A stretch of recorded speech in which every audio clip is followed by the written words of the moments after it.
Hello friends, welcome to Study and Fix.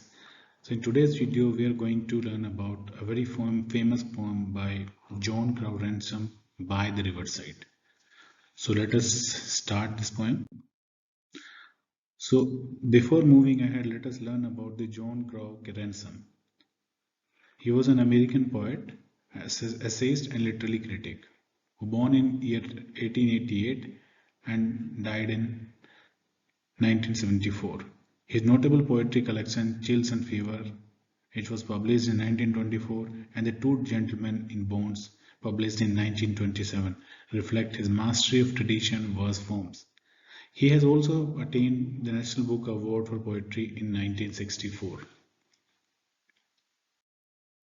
Let us learn about something on poem. So the poem at centers on a sinner's spiritual transformation. मतलब biblical saying में अगर बात करेंगे, sinner is a person who does the crime, who does not follow the law of God. तो उसका spiritual transformation हुआ इस तरह के पास सिनर्स तो हिंदी में बात करेंगे तो पापी, तो उस पापी का स्पिरिचुअल ट्रांसफॉर्मेशन हुआ उसमें हुआ है, उसी को सेंटर करता हुआ पोयम है. देन इसमें एक विविड इमेजरीज यूज की हैं, जैसे कि हमने बड़े बड़े मिडोज यूज किए हैं, विलोज यूज किए हैं. Then water, sky. मिडोज मतलब बड़ा ग्रीन मैदान बड़ा सा, देन पेड़ पत्ते टहनी उनकी शाखाओं की बात की है. Then we talked about pani, sky. So these are the vivid imagery which we have created here.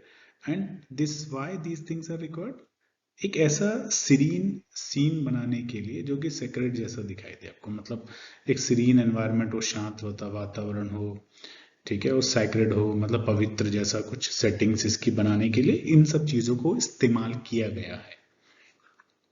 Then this poem culminates in a moment of intimate connection with divine.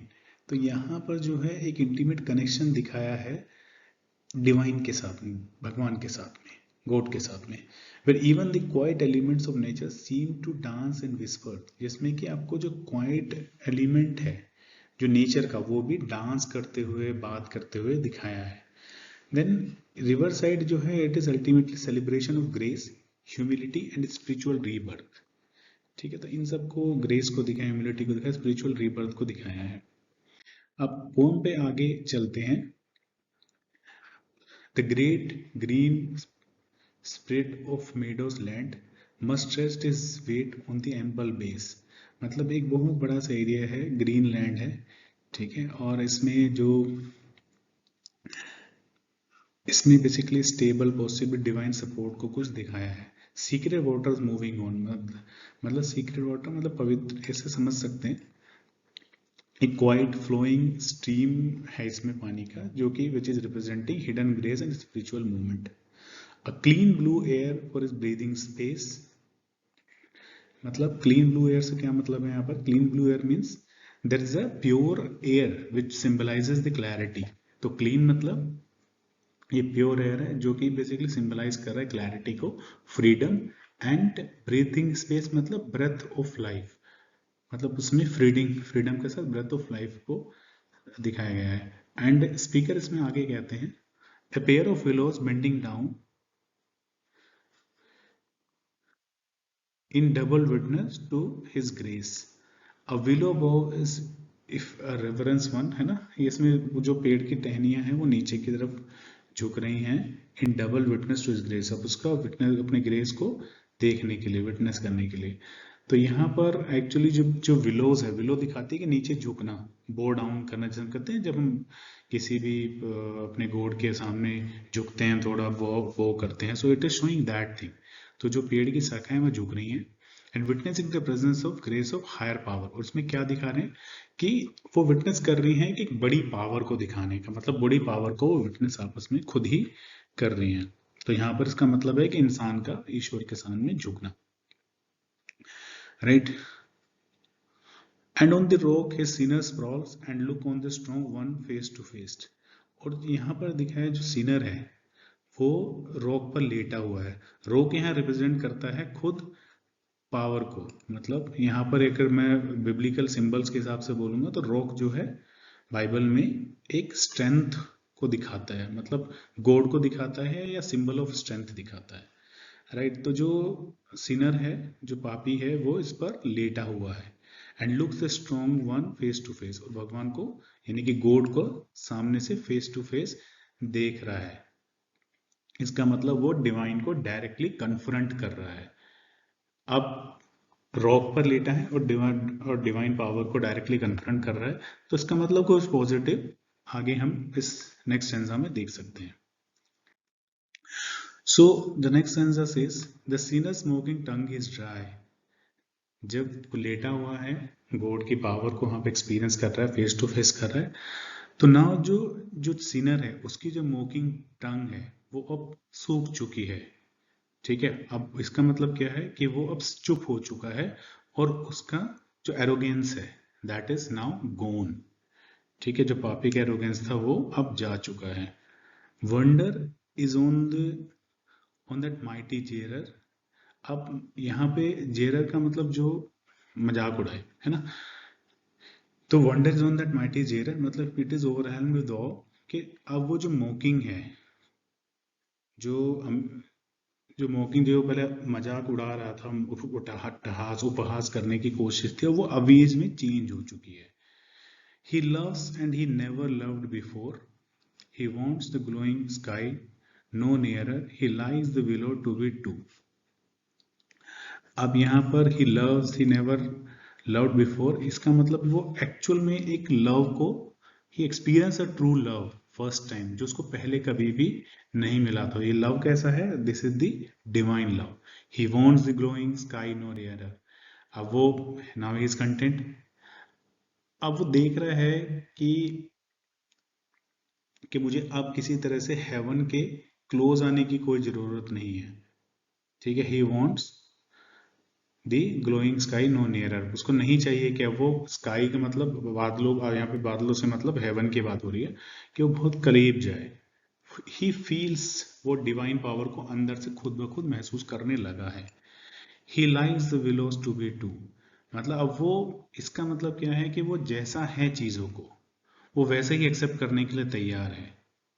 ठीक है, अब उसको he does not want any longer change, उसको कुछ जो पहले चीज चाहता था कि मेरे हिसाब से चीजें हों कभी, वो सब ऐसा नहीं चाहता है। He would not have the water clearer, अब उसको ऐसा कुछ भी नहीं दिख रहा है कि कोई चीज गड़बड़ है। वाटर मतलब he would not have the water clearer मतलब अब उसको कोई चेंजेस नहीं करने हैं। ठीक है, अब जैसा भी है वो उसी में खुश है। अब जो सिनर है वो अपने आप को पीस में महसूस करता है। He thinks that the god is perfect once, heaven rejoice in new god fairer. अब एक्चुअली जो यहाँ पर जो स्पीकर कह रहे हैं, जो सिनर है वो देखता है कि गॉड एक परफेक्ट है। ठीक है, एंड हेवन जो है उसकी इसी बात को, जब वो कह रहा है कि अब सब कुछ परफेक्ट है, सब कुछ अच्छा है, क्योंकि उसने भगवान को या ईश्वर को पा लिया है, गॉड को पा लिया है, so he celebrates his conversion now. God को पाले तो celebrates the conversion now. So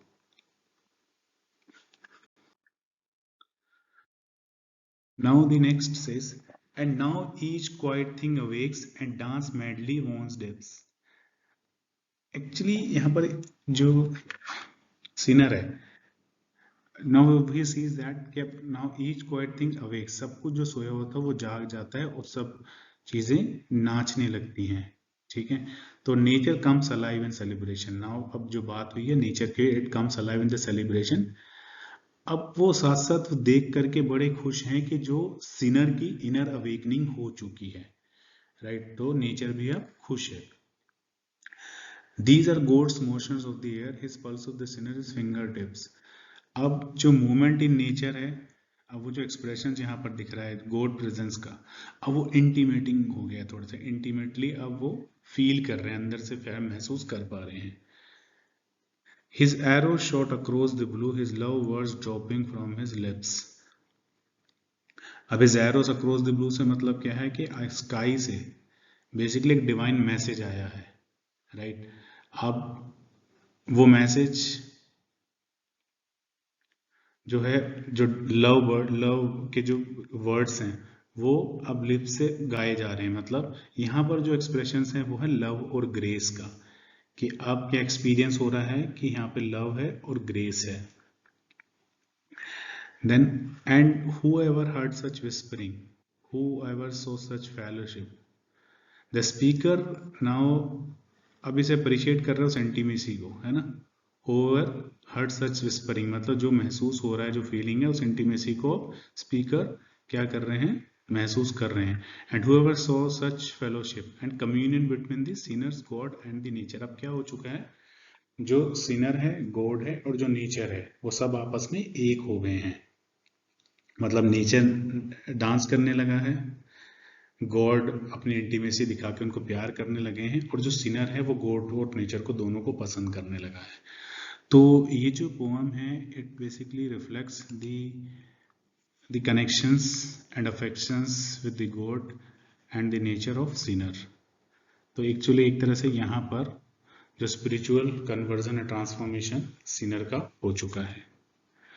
right.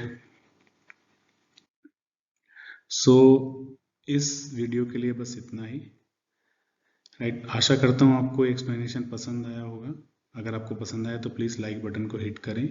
Subscribe this channel so that I can come up with such good videos, and also share this poem with the other your friends and peers. Till then, thank you very much. Bye bye.